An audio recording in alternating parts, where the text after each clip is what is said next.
তুমি তো খুব ভালো করেই জানো দিদি ভাইয়ের প্রেগন্যান্সি নিয়ে একবার অলরেডি সমস্যা হয়েছে। কিন্তু অপারেশন করে তো সেই টিউমার বের করে দেওয়া হয়েছিল স্রোত। তবে সেটা যে আবার ডেভেলপ করেনি সেটা তো বলা যাচ্ছে না। আর তাছাড়াও ও যদি প্রেগনেন্ট হয় ওর প্রেগন্যান্সি নিয়ে অনেক রকমের কমপ্লিকেশন থাকবে, তাই আর সময় নষ্ট না করে ওকে কালই ডাক্তারের কাছে নিয়ে যাও। রাই, আমি কি তোমাকে আবার আরো বড় কোনো বিপদের দিকে ঠেলে দিলাম? আমি কি বারে বারে তোমার জীবনে কেবল বিপদই ডেকে আনবো?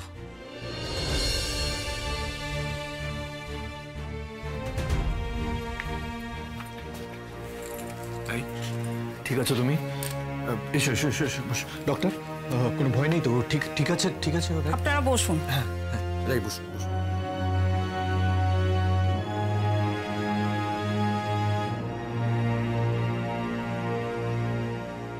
হ্যাঁ, প্রাথমিকভাবে রায়পূর্ণার সমস্ত সিমটম প্রেগন্যান্সির। তবে ওর পাস্ট রেকর্ড মাথায় রেখে আগে আমি কিছু টেস্ট করব, তারপর শিওর হয়ে ফাইনাল ভার্ডিক্টটা বলবো। ডক্টর মানে কোনো ভয়ের কিছু নেই তো?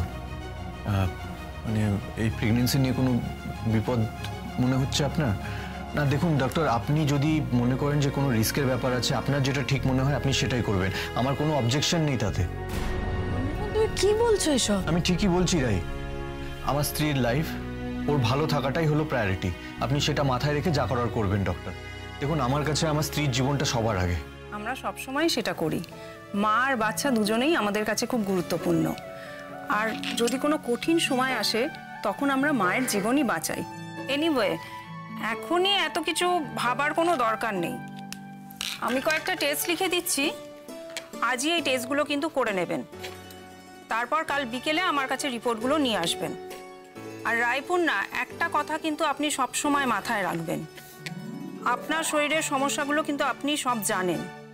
সুতরাং এই সময়টা আপনাকে কিন্তু খুব সাবধানে থাকতে হবে, এটা মনে রাখবেন। আপনার বডি কিন্তু এখনো রিকভারি স্টেজে আছে, আর তার আগেই যেহেতু আপনি প্রেগনেন্ট হয়ে গেছেন, তাই যতটা সম্ভব আপনাকে কিন্তু কেয়ারফুল থাকতে হবে। আপাতত কাল রিপোর্টগুলো নিয়ে আসুন, তারপর আমি আপনাদের কিছু ইনস্ট্রাকশন দেব, সেগুলো আপনাদের ফলো করতে হবে। All the best. আর নার্ভাস হওয়ার কিছু নেই মিস্টার সেন, আমি জানি আপনারা দুজনেই যথেষ্ট ম্যাচিওর, আপনারা দুজনেই এই দায়িত্বটা নিতে পারবেন। Thank you doctor. আপনাদের ফ্যামিলিতে কি শুধু আপনারাই আছেন? হ্যাঁ আমরা দুজনই আছি ডক্টর। তার মানে রান্না বান্না, বাড়ির কাজ এসব কি ওনারই দায়িত্ব? হ্যাঁ, রান্না বান্নাটা আমি করি, কিন্তু আরেকজন আছেন, আমার কোনো প্রয়োজন হলে উনি আমাকে হেল্প করেন। মিস্টার সেন, এবার কিন্তু আপনাকে রায়পূর্ণার কাছে সবসময় থাকার জন্য একজনকে রাখতে হবে। ঠিক আছে ডক্টর, আমি ফর শিওর একদম রেখে দেবো একজনকে। আর আমার কিন্তু চাকরি আছে। আপনি ধরে নিন আপনার টেস্ট রেজাল্ট যদি পজিটিভ আসে, যেটা আমার ধারণা পজিটিভ হবেই, সেক্ষেত্রে কিন্তু আপনাকে চাকরি ছাড়তে হবে। প্রেগন্যান্সির এই প্রথম সময়টা কিন্তু খুব সাবধানে থাকার সময়। ওকে ডক্টর, আমি সব ব্যবস্থা করব। ওকে, তাহলে কাল রিপোর্টগুলো নিয়ে চলে আসুন। ঠিক আছে। বলছি তুমি একটু বাইরে যাও, আমি কয়েকটা প্রশ্ন করে আসছি ওনাকে। কেন, আমি থাকি না এখানে? আমি থাকলে কি অসুবিধা আছে? না প্লিজ।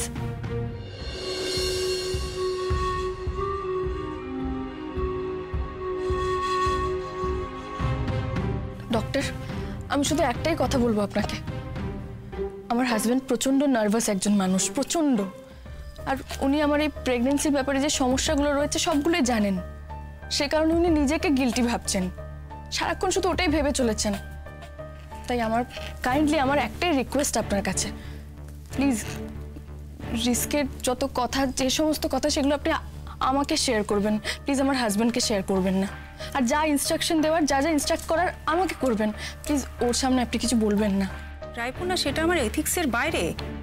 মিস্টার সেন আপনার হাজব্যান্ড, আর আপনার প্রেগন্যান্সি কোনো সাধারণ প্রেগন্যান্সি নয়, কাজেই ওকেও আমাকে সমস্ত রকম সাবধানতা, যা যা আপনাদের দুজনের নেওয়া দরকার সেটাও আমাকে বলতে হবে। আর রিস্ক যদি কিছু থাকে বা সামনে যদি কোনো কমপ্লিকেশন আসে, সেটা তো আপনাদের দুজনকে সঙ্গে নিয়েই পেরোতে হবে। যাই হোক, এখন এত দুশ্চিন্তা করার কোনো কারণ নেই, রেস্ট নিন, সব কিছু ভালো হবে। শুধু আমাদের সচেতন থাকাটা জরুরি, ওকে?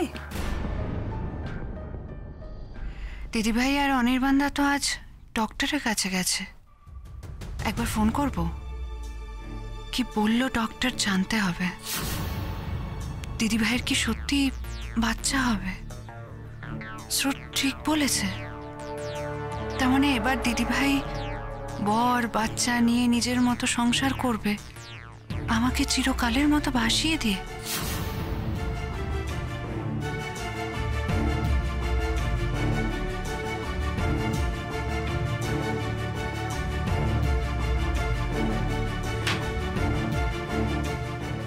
মা, কি হয়েছে? আরে বাবা, গ্যাসে রান্না চাপিয়ে এসছি, কি হয়েছে বল। তাহলে টাকা নিতে এলে কেন? কি জ্বালা, গ্যাস চলে আসবে তাই টাকা নিতে এলাম, তখন আবার আসবো নাকি? তুই বল না কি হয়েছে। না ঠিক আছে, তুমি যাও। কি হয়েছে বল। সারাদিন এটা নিয়ে ভাববি, তারপর উল্টোপাল্টা চিন্তা ভাবনা করবি। বল কি হয়েছে বল।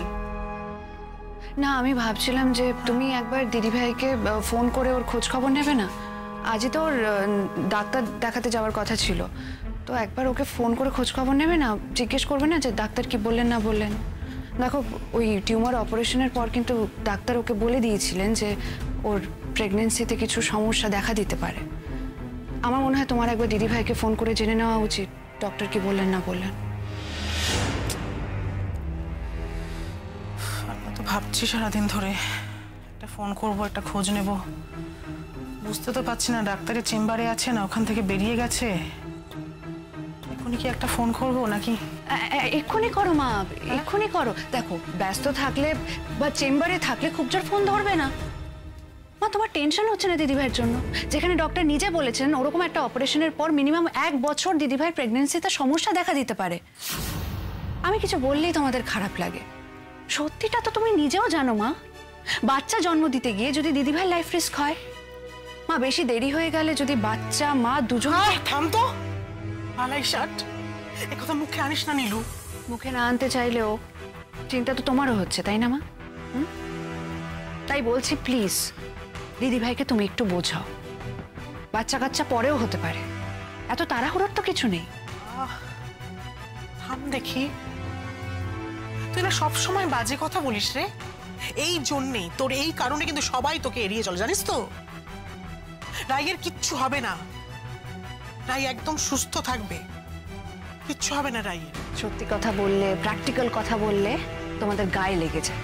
হ্যাঁ, স্রোতও কিন্তু কাল দিদিভাই প্রেগনেন্সি নিয়ে ভয় পাচ্ছে, পাইনি বলো?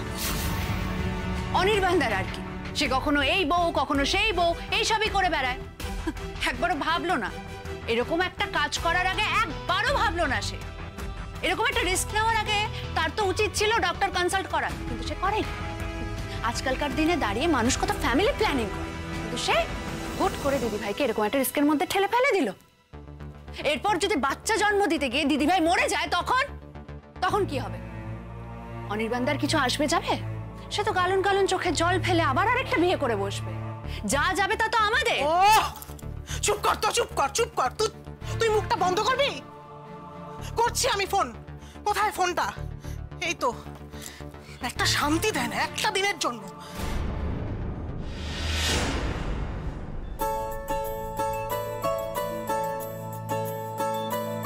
কিছু বলবে না? কি বলবো?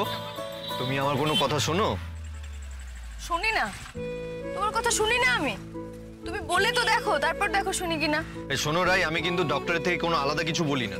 উনি যা বলেছেন আমিও ঠিক একই কথা বলি। প্লিজ তুমি কিন্তু ডক্টরের কোনো কথা অমান্য করবে না। উনি যা যা বলেছেন অক্ষরে অক্ষরে যেন পালন হয়। তুমি যদি ডক্টরের কথা না শোনো না, তাহলে দেখবে আমি কি করি। কি করবে? দেখতেই পাবে কি করব।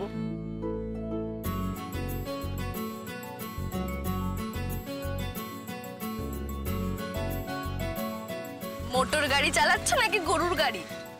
সারা রাস্তা গর্তে ভর্তি, সাবধানে চালাতে হবে না? এতটাই সাবধানে চালাতে হবে যে একবার তাকানোও যাবে না।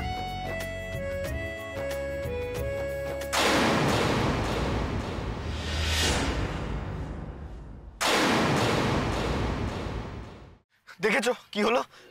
এই জন্য আমি টেনশন করছিলাম। তো তোমার লাগেনি তো? ব্যথা লাগেনি তো কোথাও রাই?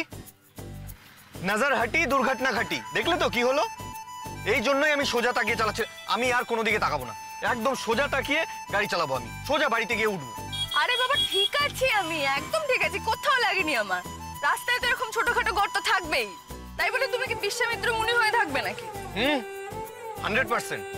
সে তুমি যতই মেনকা হও না কেন, আমি আর কোনো দিকে তাকাচ্ছি না, সোজা তাকিয়ে গাড়ি চালাও। সত্যি তো? ঠিক। সত্যি তাকাবে না তো তুমি আমার দিকে? তাকাবো না। ঠিক আছে।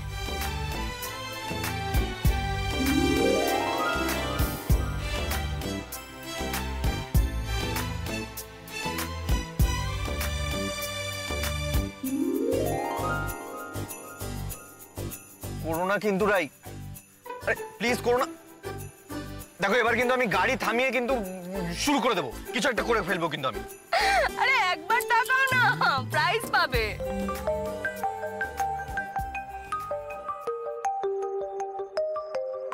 মা ফোন করছে। হ্যাঁ মা বলো। হ্যাঁ রাই, বলছি যে ডাক্তার দেখানো হয়েছে তোর মা? হ্যাঁ মা, ডক্টর দেখানো হয়েছে, ডক্টর দেখেই বাড়ি ফিরছি।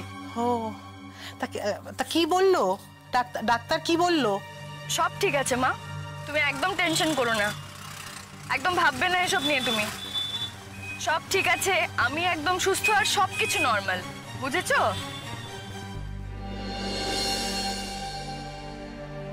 দাও আমাকে দাও। না একদম না, আমি আপনাকে বলছি সব কথা। আপনার মেয়ে আপনাকে সব সত্যি কথা বলছে না, ইনফ্যাক্ট সব কথাই বলছে না আপনাকে। আমি আপনাকে সব কথা বলছি এবং সত্যি বলছি। ডক্টর বলেছে ওকে কমপ্লিট রেস্টে থাকতে, শুধু রেস্ট নয় বেড রেস্টে থাকতে বলেছে, কোনো রকম কাজ করতে মানা করেছে ওকে। আপনি ওকে বলুন যেন ডক্টরের সব কথা শোনে, বলুন ওকে। Bed rest? সারাক্ষণ বেড রেস্ট থাকতে বলেছে কেন গো? ওর একটা প্রবলেম তো ছিলই, আর সার্জারিটা হয়েছে 1 বছরও কাটেনি, তাই ওকে রেস্টে থাকতে। না মা, আমি তোমাকে বলছি মা, তুমি একদম ওর কথা শুনবে না মা। এই সময় প্রত্যেকটা মেয়েকে একটু সাবধানে থাকতে বলা হয় মা, এরকম কিচ্ছু না, ডক্টর এত কিচ্ছু বলেননি মা, তুমি একদম চিন্তা করো না তো। ওই অনির্বাণ নিজেই শুধু শুধু টেনশন করে আর তোমাকেও টেনশনে ফেলে দিচ্ছে, একদম শুনবে না ওর কথা মা। আমি তোমাকে বলছি মা, আমি তোমাকে বলছি আমি একদম সুস্থ আছি, সব ভালো আছে, সব ঠিক আছে মা। শুনুন আমার কথাটা শুনুন, দেখুন দেখুন দেখুন, এক্ষুনি ও আমার সব কথা উড়িয়ে দিচ্ছে, বুঝতে পারছেন? আগামী 4-5টা মাস ও কিভাবে আমার কথার অবাধ্যতা করবে। আপনি ওকে এই কিছুক্ষণ আগে ডক্টর বললো, কিন্তু এই কথাগুলো বলেনি, এখনই ডিনাই করে যাচ্ছে। আপনি ওকে বলুন যেন ডক্টরের কথা শোনে। রাই রাই, শুনতে পাচ্ছিস? হ্যাঁ মা আমি শুনছি, বলো। হ্যাঁ মা শোনো, ভালো করে শোনো। ডাক্তার যেটা বলেছেন, হ্যাঁ সেটা কিন্তু তোমার একার জন্য বলেননি, তোমার এবং তোমার সন্তান দুজনের জন্য বলেছেন। হ্যাঁ তাই তুমি যদি ডাক্তারের কথা না শোনো, কোনো রকম অবাধ্যতা করো, নিজের কোনো রকম অযত্ন করো, তুমি কিন্তু সেটা করার আগে ভেবে নিও যে তুমি তোমার সাথে আর কার ক্ষতি করছো, এটা একটু ভেবে নিও। মা দিদিভাইকে বলো না যে এই কয়েকটা মাস এই বাড়িতে এসে থাকতে, এখানে তুমি আছো, আমি আছি, বৌমনি আছে, ও এখানে বেটার থাকবে, বলো না ওকে। তো দাঁড়া না একটু, নীলু কিন্তু ভুল কিছু বলেনি।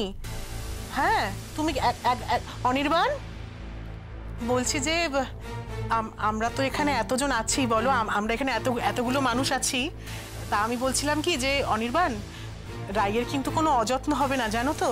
আর তাছাড়া তোমারও তো চাকরি আছে, তুমি তো সারাক্ষণ রাইয়ের ওপর নজর রাখতে পারবে না, বলো। ওর এখন সারাক্ষণ একজনকে লাগবে যে ওকে নজরে রাখবে। এখানে আমরা এতগুলো মানুষ, আমরা সবাই ওর যত্ন করতে পারবো, ওর কিন্তু কোনো অযত্ন হবে না, জানো তো।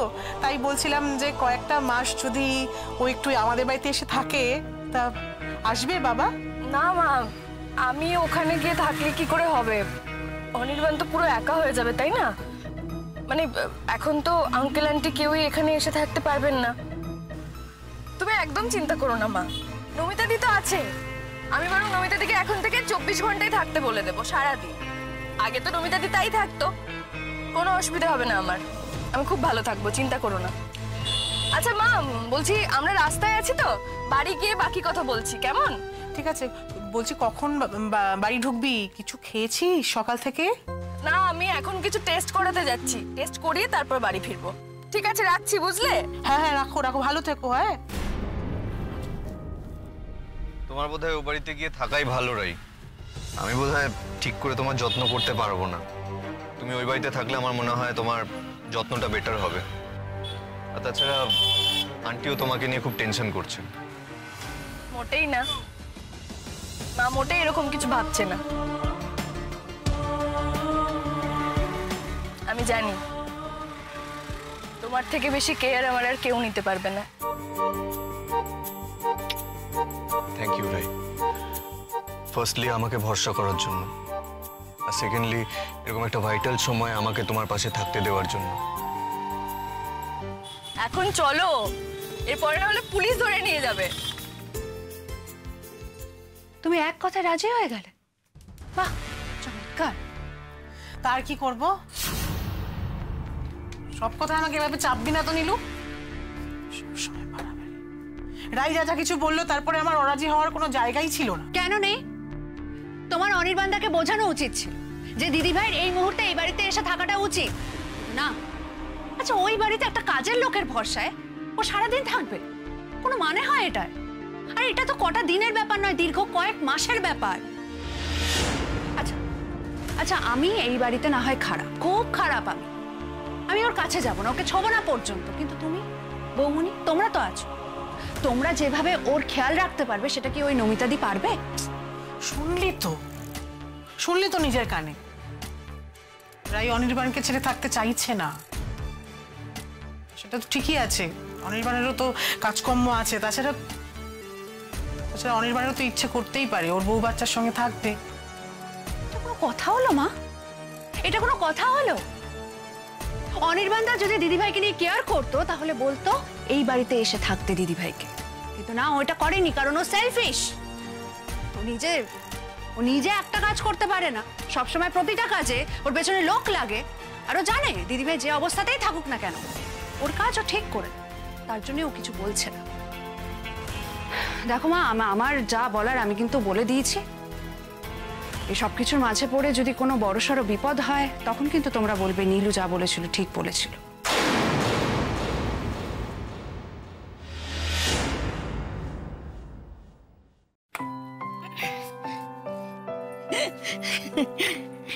বৌদি, ডাক্তার কি বললো? সব ঠিকঠাক আছে তো? তুমি তো দেখছি সারাদিন থেকে খুব চিন্তা করেছো। চিন্তা করব না? তোমরা সে কোন সকালে গেছো, আমি ভাবছি যে ডাক্তার কি বললো, তারপর তোমার শরীর ভালো আছে কিনা এইসব চিন্তা করছি। সব ঠিক আছে, আমিও একদম সুস্থ আছি, শুধু একটু টায়ার্ড লাগছে এখন। আমাকে একটা ভালো করে চা করে খাওয়াতে পারবে কি? যাও যাও, তুমি ঘরে গিয়ে ফ্রেশ হও, আমি এক্ষুনি চা করে দিচ্ছি। যাও। ঠিক আছে। নমিতা দি, শোনো, আমার বৌদিকে কিন্তু ডাক্তার একদম রেস্টে থাকতে বলেছে। হ্যাঁ, সবসময় আরাম করবে, বলতে পারো সারাক্ষণ বিছানায় শুয়ে থাকবে, কোনো রকম কাজকর্ম করা চলবে না কিন্তু বৌদির এখন। বুঝতে পেরেছো আমি কি বলেছি? ও মাগো, সে কি কথা? আমি তো জানি পোয়াতি মেয়েদের বেশি আরাম করা ভালো না, ঘোরা ফেরা কাজকর্ম সব কিছু করতে হয়। আসলে ওর ব্যাপারটা একটু আলাদা। ডাক্তার বলেছে ওকে এখন সারাক্ষণ বিশ্রাম করতে, শুধু বিশ্রাম করবে, আর কিচ্ছু না। তুমি এখন 24 ঘন্টা এই বাড়িতেই থাকবে, দিদির খেয়াল রাখবে, বুঝতে পেরেছো? আর আমি আরেকজন লোককে রেখে দেবো বাকি কাজকর্ম করার জন্য। ওমা, মাত্র দুজন? তুমি একটা গোটা পল্টন বাড়িতে রাখবে না? হ্যাঁ, দরকার হলে তাই রাখবো। আই এম ভেরি সিরিয়াস রাই, আর কি করো না কিন্তু। আর তোমাকে তো এসব নিয়ে কিচ্ছু ভাবতে হবে না। তুমি কেন ভাবছো? এবার থেকে সবকিছু আমি আমার মতো হ্যান্ডেল করব, তুমি একদম ইন্টারফেয়ার করবে না কিন্তু, আমি বলে রাখছি। নমিতা দি, বাড়িতে এখন থেকে কি কি রান্না হবে আর কি কি কাজ আছে সে সব কিছু তুমি দেখবে, তোমার ডিপার্টমেন্ট, বুঝেছো? আর একজন হেল্পারের প্রয়োজন, তুমি কাউকে দেখে দিতে পারবে? তোমার চেনা পরিচিত হলে ভালো হয় আর কি, বুঝতে পেরেছো? মোট কথা হলো দিদিকে কোনো রকম কাজ করতে দেওয়া যাবে না, কোনো রকম টেনশন দেওয়া যাবে না। হ্যাঁ, উনি এখন শুধু রেস্ট করবেন, আরাম করবেন, শুয়ে বসে দিন কাটাবেন, বুঝেছো? ও, আর যদি কিছু আনতে হয়, যদি কাউকে কিছু বলতে হয়, আর যদি কোনো কাজ থাকে তুমি আমাকে বলবে, আমি করে দেবো, ঠিক আছে? আর দিদি যদি কথা না শোনে, যদি কোনো কাজ একা করতে যায়, আমি তোমাকে দিচ্ছি অধিকার, তুমি বকে দেবে, জোর বকুনি দেবে, আর না হলে আমাকে বলে দেবে তুমি, বুঝেছো? নমিতা দি, চায়ের তেষ্টায় গলাটা না শুকিয়ে যাচ্ছে। আমার কপালে কি একটু চা জুটবে, নাকি দাঁড়িয়ে দাঁড়িয়ে এসব আজে বাজে ভাষণই তুমি শুনে যাবে? আজে বাজে ভাষণ? হ্যাঁ। আমাকে একটু চা করে দাও তো। বৌদি, এখন থেকে তুমি আমাকে বকবে না, আমি তোমাকে বকবো। গুড, যাও।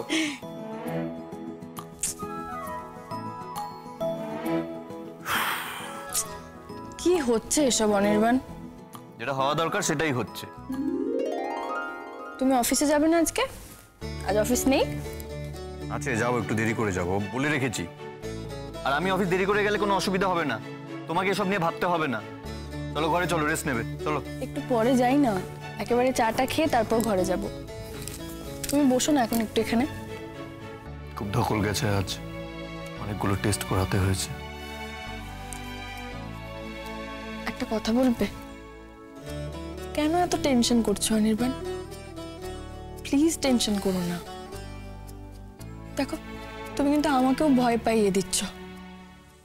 একটু ইজিলি নাও না ব্যাপারটাকে। কেন এরকম করে ভাবছো বলো তো? ইজিলি নাও বললে কি আর ইজিলি নেওয়া যায় রাই? But actually you are right. আমি চেষ্টা করবো যাতে আমি আমার টেনশন তোমার উপর প্রজেক্ট না করে ফেলি। আমার সত্যি এতটা টেনশন করা উচিত নয় এই সময়। আসলে আমার না নিজেকে বড্ড অপরাধী মনে হচ্ছে। সবকিছু জেনে শুনেও তোমাকে আমি এত বড় একটা রিস্কের মধ্যে ফেলে দিলাম। অনির্বাণ, এবার কিন্তু আমার সত্যি সত্যি মনে হবে আমি যাকে ধারণ করছি, যাকে এই সংসারে নিয়ে আসছি, সে অবাঞ্ছিত। তুমি বারবার কেন এক কথা বলছো? কেন এরকমটা ভাবছো? সে অবাঞ্ছিত না রাই, একটুও না। সে আমার জীবনের সব থেকে কাঙ্ক্ষিত। আমি কবে থেকে ভেবেছি এমনই একটা নিটোল পরিবার হবে আমার, যেখানে তুমি, আমি আর একটা ছোট্ট তুমি। আচ্ছা, তার মানে তুমি তোমার মেয়ে চাই, তাই তো? যাকে তুমি আমি আনছি আমি তাকেই চাই। তবে এটা ঠিক, মেয়ে হলে আমি একটু বেশি খুশি হব। ওকে, তাহলে ছেলে হলে আমি তাকে বলে দেব যে বাবা, তোমার বাবা কিন্তু তোমাকে পেয়ে একটু কম খুশি।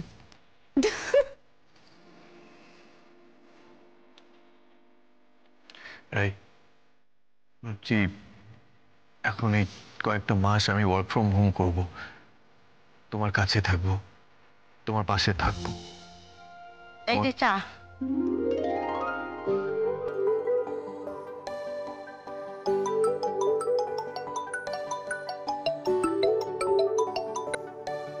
হ্যালো, কে? কি হয়েছে? হ্যাঁ, ও ভালো আছে তো? হাসপাতালে? কোন হাসপাতালে? ডাক্তার কি বলছে? ভালো আছে? না না, আমি আসছি। যে ট্রেন পাবো সেই ট্রেনে উঠেই চলে আসবো। আমি আসছি।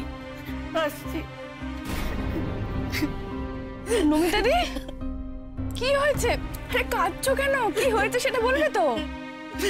বৌদি, আমার একটা মাত্র মেয়ে, আমি অনেক শখ করে বিয়ে দিয়েছিলাম, কিন্তু বরটা খুব মারে। কিছু একটা সর্বনাশ হয়েছে বৌদি। বলছিল নাকি অ্যাক্সিডেন্ট হয়েছে, মেয়ে নাকি পড়ে মাথা ফেটে গিয়ে রক্তারক্তি হয়েছে। বৌদি আমাকে যেতে হবে, এক্ষুনি যেতে হবে বৌদি। হ্যাঁ, তুমি কেঁদো না, প্লিজ কেঁদো না, যেতে তো হবেই তোমাকে। আচ্ছা দাদা ছেড়ে দিয়ে আসবে তোমাকে? তুমি যাও না, একটু ছেড়ে দিয়ে। হ্যাঁ, আমি তো রেডি আছি, আমি ছেড়ে দিয়ে আসছি। না না, অত কিছু করতে হবে না, আমি একাই যেতে পারবো। কিন্তু বৌদি, তুমি একা থাকবে এই সময় তো আমার তোমার কাছে থাকা দরকার। কিন্তু মেয়েটা এই সময় কি বাঁধালো, এখন আমি কি করবো বৌদি? নমিতা দি, তুমি এখন প্লিজ এসব ভেবো না। এখন তাড়াতাড়ি বেরোনোর ব্যবস্থা করো, বেরো আগে। আর যদি কোনো দরকার হয় আমাদের ফোন করবে, কিন্তু থানা পুলিশ করতে হলে তাই করবে। ভয় পাবে না একদম। হ্যাঁ, আমি আর তোমার দাদা সবসময় তোমার পাশে আছি। যাও বৌদি, যত তাড়াতাড়ি পারবো আমি চলে আসবো। তুমি একটু সাবধানে থেকো বৌদি, আমি খুব তাড়াতাড়ি চলে আসবো। ঠিক আছে, এখন বেরো নমিতা দি।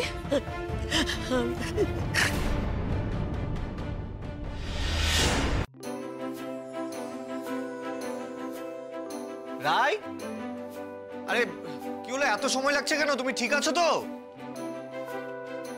আরে কি হলো, সাড়া দিচ্ছ না কেন রাই? বাবারে বাবা অনির্বাণ, আমি ফ্রেশ হচ্ছি, একটু সময় লাগবে না? একদম ঠিক আছে আমি, তুমি চিন্তা করো না। আর তুমি কি সেই থেকে বাইরে দাঁড়িয়ে আছো নাকি? হ্যাঁ হ্যাঁ, আমি দাঁড়িয়ে আছি, দাঁড়িয়ে থাকবো আমি, অসুবিধা নেই। তোমার কোনো দরকার হলে তুমি আমাকে ডেকো।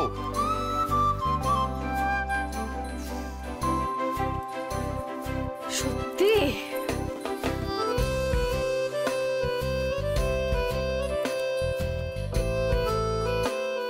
কি দেখছো?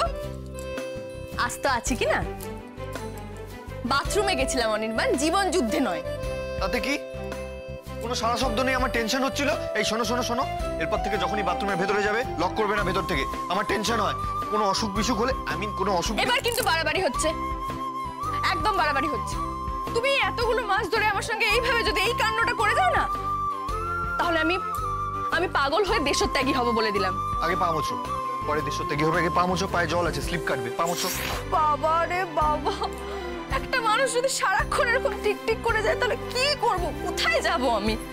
সত্যি আমি ঠিক চলে যাব কোথাও। দেখো কোথায় যাবে তুমি?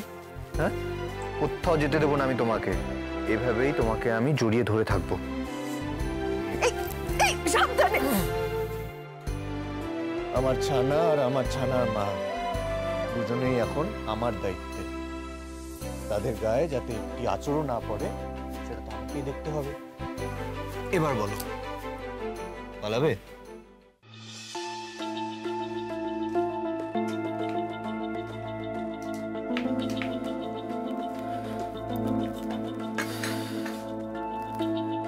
রায়ের জীবনের কোনো কিছুই না স্বাভাবিকভাবে হয় না।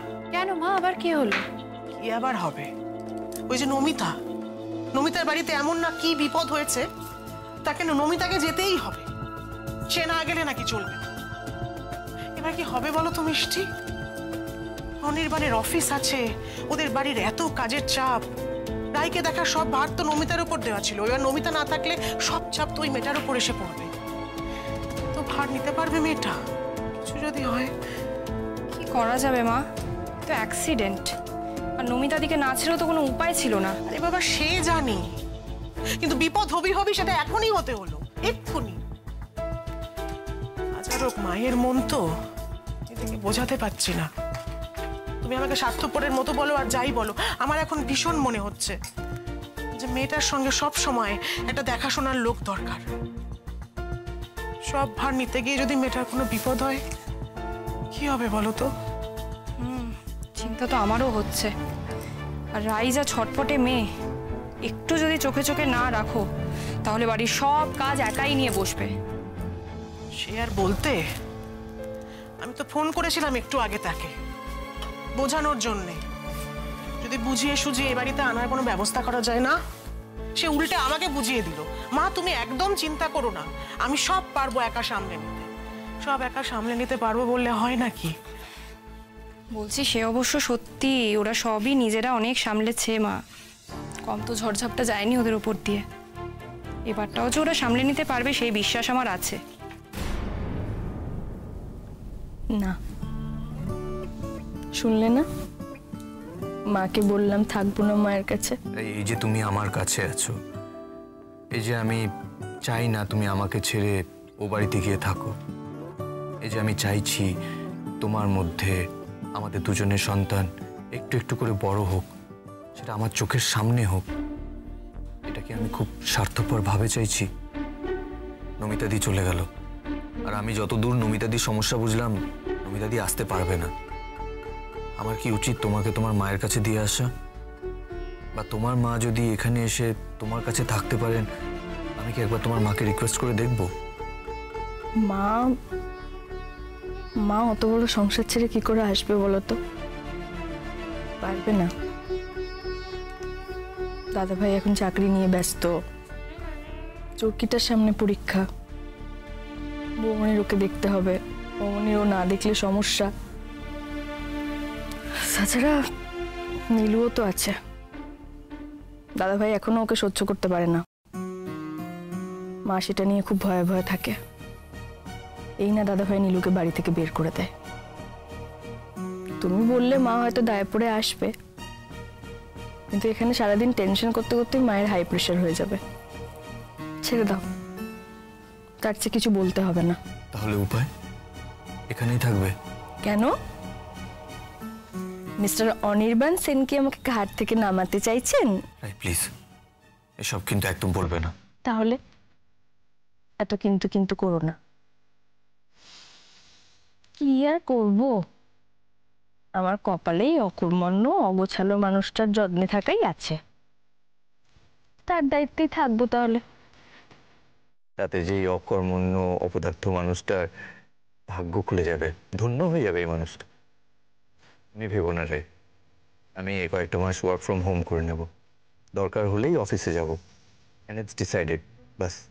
সর্বনাশ, আমাকে 24 ঘন্টা তোমাকে সহ্য করতে হবে?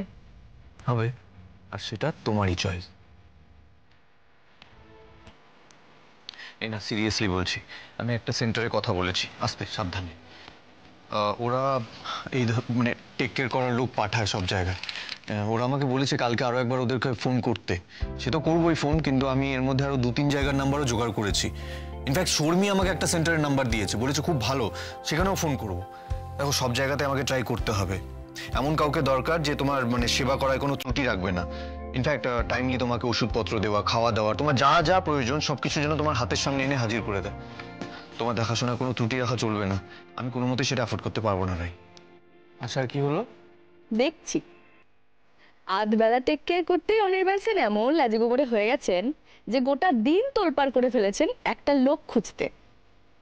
তাই যে তুমি কিনা একটু আগে আমাকে কি বললে, তুমি নিজে আমার টেক কেয়ার করবে, সেটা কোথায় গেল? মনে হচ্ছে তুমি আর কারোর কেয়ার চাইছো না, চাইছো যাতে আমি তোমাকে সব করে দিই, তোমাকে চান করিয়ে। লোক কোথায় করে চান করিয়ে দেওয়ার কথাটাই মাথায় এলো আগে না? নমিতাদি থাকলে কোনটা করিয়ে দিত, চান করিয়ে দিত নাকি জামা পরিয়ে দিত? আরে বাস, জামাও পরিয়ে দিতে পারি আমি, সেটা আরো ভালো হবে। অনির্বাণ, লাগছে লাগছে, ওরে ওরে ওরে, আমার থানা রে, তুই তাড়াতাড়ি আয়, দেখ তোর মা আমাকে মারছে, আমার উপর অত্যাচার করছে।